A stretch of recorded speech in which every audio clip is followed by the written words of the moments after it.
Сега, здравейте на всички. Деница ти снимай.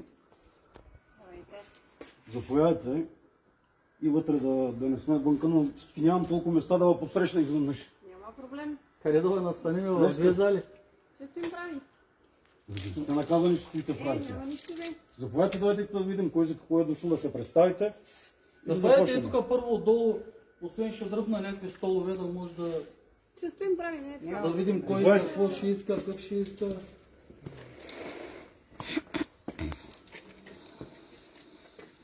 Цялата държава е дошла тук. Ние не сме цялата държава. Половината държава. Половината държава. Благодаря ви.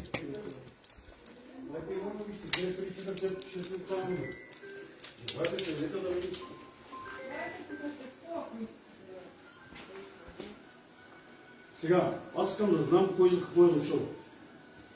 Все пак, вижте колко души сте.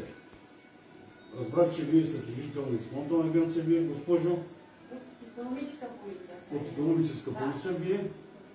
От икономическа, вие. От НАП. От НАП. Ако искате от вас да почнем от икономическа, от НАП, какво искате? Сме дошли да окажем съдействие на колегите от агенция Митни. От ДАЙ, които, доколкото сме уведомени, би трябвало да изпратим писмо преди няколко дни, каквото се извършва и какво е необходимо да предостави. А защо икономическа полиция е страна в този процес? Ние просто сме тук заедно с тях. А защо? И е необходимо да им окажем съдействие. Имате ли забот за да им окажете съдействие? Може ли да покажете забот за вашето присъствие? Ние нямаме заповед за оказване на съдействие. Защо икономическа полиция идва на една комплексна проверка на фирма, за която има уреден нормативен акт? Защото има издадена заповед декември месец за съвместни действия между изпълнителната агенция, икономическа полиция, агенция митници и Национална агенция.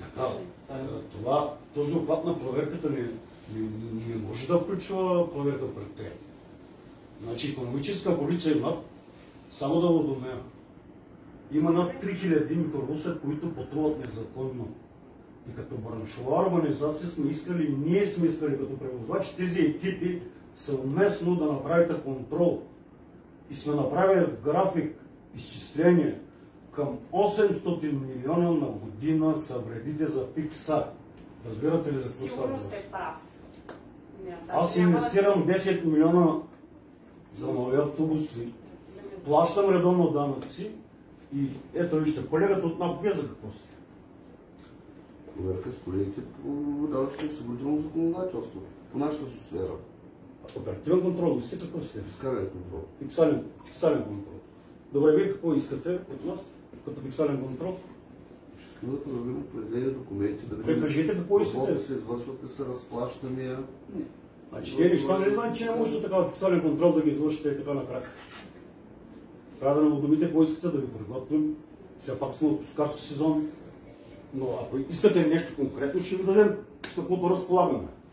Сега, колегите от ДАЙ, дайте да ви видим кои сте, ако може служебните ви карти, да се запознаеме.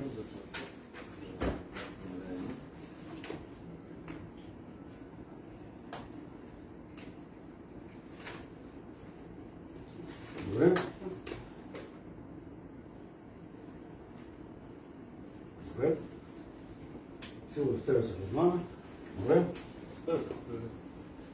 Заповядайте. Да, заповядайте. Ама няма. Защо стоите сега, аз не мога да разбера. Не те кажете. За какво сте дошли? Почваме едно по едно. Почваме едно по едно. Какво искате, кажете? Кой е ръководител? Кой е ръководител? Заповеди имате ли? Командировани сте от кои? Да, има. От моното има. Обяснихме това. Добре, добре.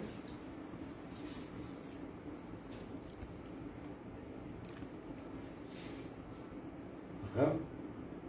Казвайте какво искате сега. Ще се извършим комплексна проверка за една година назад. Така, добре. Трябва да я правим с... Нищо не съм получил. Защо ли сме? Сега, обяснявам ви вашата правомощие. Съгласно член 60 от АПК, държавните служители трябва да се изпълняват добросъвестно задълженията и в рамките на закон да изпълнят законните правомощия. Съгласно онази наредба за проверките, аз съм длъжен да ви предоставя поисканите от вас документи на основан член 12, алинея 5, 7-дневен срок. Сега ви свежите дознанието за заповедта на изпълнителния директор, с който той определя, която заповед аз не съм получил. Съжалявам много.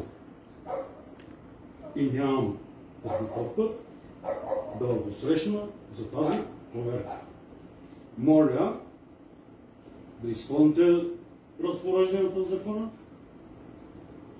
изпълнителният директор да се научи правомощията и да ми прати заповед, в силата на която в срокове да бъдат поставени всички документи. Не отказваме да даваме документи, ще окажем пълно съдействие, но имаме необходимост от време. И следва да ми посочите списък от документите, защото виждам, че изпълнителният директор не е описал какво точно трябва да се проверява.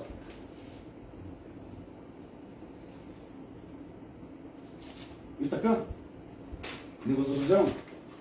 Заповядайте в сроковете да ви бъдат дадени всички документи и официално искане за проверка от агенцията. Не съм получил. За информация ли? Къде е? Говорете с изпълнителния директор. Ние не сме получавали Тя е заповед. връчена миналата седмица тази заповед. Аз вчера бях между другото при изпълнителния директор. Даже има предоставено. Дениса запиши. Няма. Вчера бях при изпълнителния директор. Ако сме го Вижте получили, колко интересно. Не ми каза, че има такава заповед. какъв е проблема? Вчера аз в 10:30 съм бил в кабинета на изпълнителния директор. Добре, това никой не ви. Не, и той не ми каза, че има такава заповед. Аз за първи път получавам заповед. За първи път го виждаме, наистина. Не сме го И не получили. го получавам, и не го връчват. Това ме е дадено за сведение. Ами първо трябва да Нищо се против връчи нямам. официално тази заповед. Всичко каквото имаме ще го бъде предоставено. Но в рамките на закона. Няма да допусна слововолия. Ако ще не изпълнителен директор, ами който ще да е. Строго се движим по правилата и закона, 7-дневен срок имаме. Служителите им с отпуска, но въпреки това мога да съкратя отпуската на служителите, които са на. И четвъртък, живот и здраве, ще ги извикам да дойдат на работа. Уведете се на хората, които са в отпуска, подгответе заповедите за прекратяване на отпуската на служителите, четвъртък всички да са на работа. Това е, което мога да кажа. Тази заповед вършвате ли ние? За сведение? За сведение да остане, да. Казвайте какво правим сега.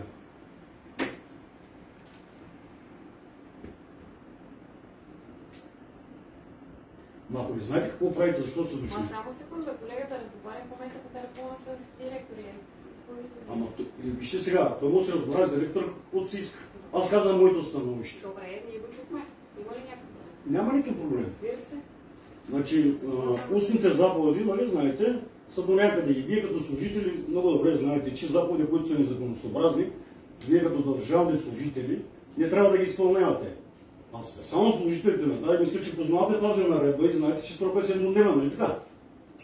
Тоест, в момента вие извършвате също закононарушение, граничите с престъпление. За това, че директора ви е наредил отидете, вие трябваше да проверите преписката, дали ми е връчена в 7-дневния срок надлежен документ, с който да ми се извърши проверка, или не. То няма преписка. Само да отворим една скоба. Първо, госпожа, вие понеже не сте в материята на нашата, съгласно има специална наредба, която третира крайпътните проверки, проверките в предприятията на основание на регламента и издадена тази наредба. И там е записано, че винаги могат да посещават, когато си искат. Гаража е на ваше разположение, може да обикалите да проверите. Нищо против няма. По всяко време. Но когато се касае за такава проверка, превозвача има нужда от 7-дневен срок да си подготви документите.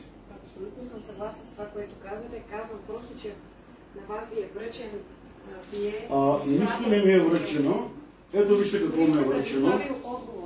Ето вижте какво ми е връчено. По електронната почта снима Деница. Получавам едно писмо с невалиден подпис на директора, на началника. Електронен подпис невалиден. Аз си помислих, че това е спам. Защото ми дава, че е невалиден подписа. И това кога го получих? Петък. Да. Петък Ето, 17:32. Вижте, невалиден подпис. Вижте. Села е погледните си юрист. Получавам писмо с невалиден подпис, електронен. Аз си мисля, че някой си играем там с мен. И това писмо въобще не е за комплексна проверка. Въобще. Да представя някакви документи, ала тръча да равно. Ето вижте, с невалиден подпис е. Ето тук. И това е невалидно. Изстоящи номер също невалидно.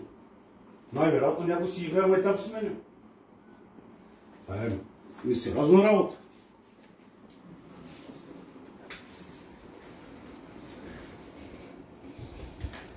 Сега за това, че някой ме набелязал и трябва да вършат работа на някой, няма да стане. Просто са на грешен адрес тези, които си мислят, че могат да ме накарат да пекна. Няма как да стане. 25-та година. Това е демонстрация, бе. Кой е това чудо, бе? Единствената фирма в България, която е закупила 40 нови автобуса, вижте, погледнете.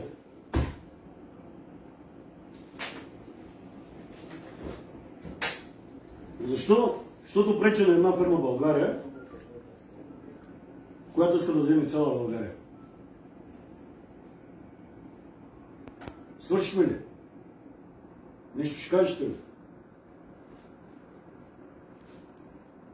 Не искаме да ви пречим, искаме само да започнем проверката. Казах ви, Не можеш да... не мога, нямам никакво време. Плюс това, единственият човек, вижте господа, аз съм работодател. Аз работя за разлика от вашите директор с програма. Часове работя. Аз имам днеска оговорени 1000 срещи, аз имам срещи с банките. Аз имам много други ангажименти, които не мога да влезна. За това ви казвам, ето записвам си тук за четвъртък. Прекратявам отпуската на всичките хора и аз ще се направя, че си отменя моите ангажименти. Четвъртък от 10 часа. Всичко каквото искате ще бъде готово, ако до това ми представите по съответния ред искане какво искате. Защото виждате, че нямам такова искане.